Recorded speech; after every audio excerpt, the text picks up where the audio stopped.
Bonjour Henri, alors du coup j'ai testé le soft Vladimir que je trouve donc très sympa comme je t'ai mis par SMS.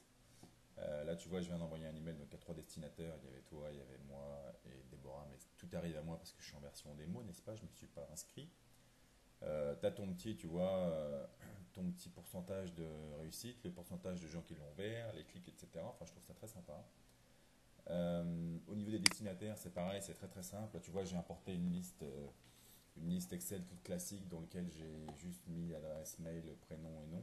Sauf que tu vois, j'ai inversé. Bon, enfin, ça, c'est pas grave. C'est très simple. Il te propose lui-même de choisir les champs, etc. C'est vraiment, ça marche vraiment très bien. A priori, tu peux les créer aussi à la mano ici.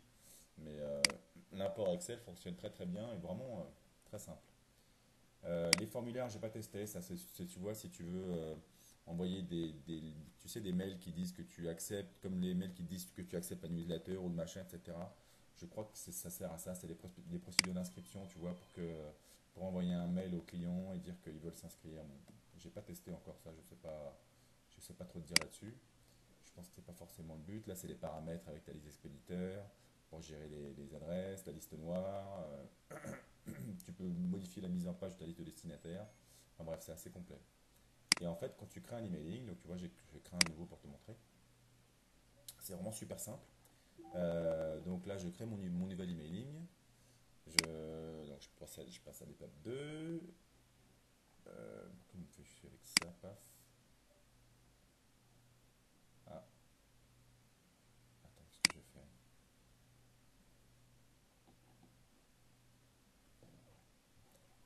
fais? Excuse-moi.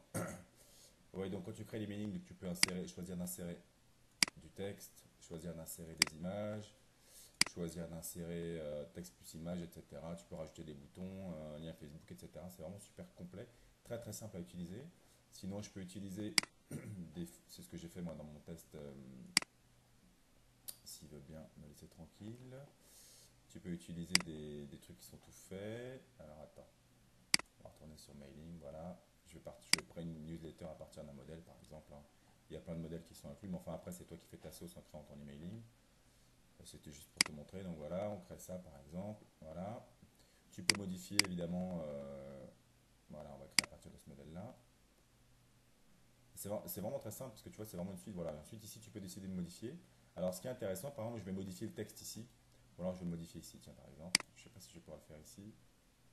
Non, parce que c'est un lien. On va le modifier ici. Donc voilà, tu vois, ici, tu as un truc qui s'appelle données clients. Alors, par exemple, ici, je vais faire bonjour. Et ici, on va mettre le prénom du client. Et éventuellement, si tu veux, le nom. Enfin, taf. Et là, du coup, tu vois, comme il va chercher, c'est directement des données, des champs de la base de données, bah, automatiquement, ça va se personnaliser en fonction de chaque client. Donc, je pense que c'est ce que tu voulais. Donc, une fois qu'on a fait ça, je sauvegarde ici. Tu vois, c'est vraiment très très simple, c'est très ludique. Voilà, c'est parti. Puis là, ce sera bonjour. Bon, là, tu vois, Max Mursterman, ça doit être son nom d'exemple. Mais moi, j'ai testé tout à l'heure, ça marche très bien.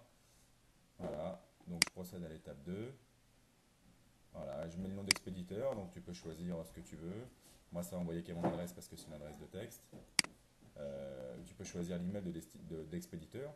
Donc, si tu peux en enregistrer plusieurs, au cas où tu veux que ça parte de la presse, du contact, tu peux faire ce que tu veux. Le sujet, bien sûr. Et après, tu as l'exemple de ton mail. Et ensuite, tu le fais partir. Donc, voilà. Donc, tu vois, c'est relativement simple. Moi, j'ai fait ça assez rapidement, sans trop me prendre la tête.